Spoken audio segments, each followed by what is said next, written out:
Hi, I'm Nathan from LemonAide, and in this video we're going to talk about what proper asset structuring is and looks like.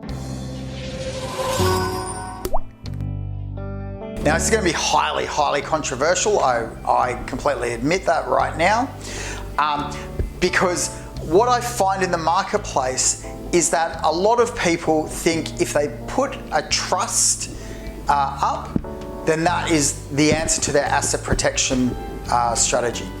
A trust is a vehicle. It's very similar to a company. It is just another vehicle for doing business.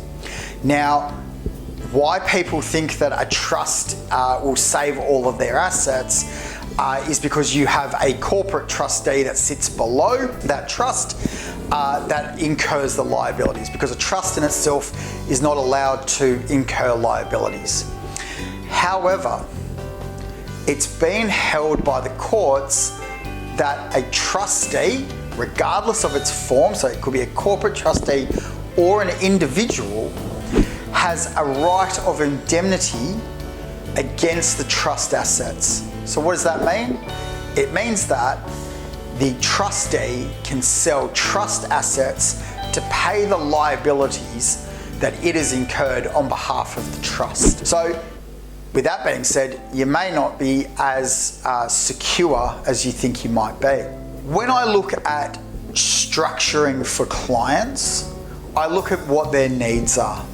I look at it from the perspective that if everything turns to custard tomorrow, what can a liquidator come after and what can they look for? So things that can actually be a good asset structuring strategy is things like having an asset holding entity, having a trading entity. Now, just having those two entities aren't going to actually save you. And you may have heard of the saying, the power is in the paper, or the pen is mightier than the sword. What makes proper asset structuring protection is that from those two entities, an agreement is drawn up and registered against the trading entity in favour of the asset holding entity through the personal property security register. So utilising a security interest to make sure that the asset holding entity is the secured creditor of the trading entity. Other things that I look at is who are the directors. If you have more than one director, why?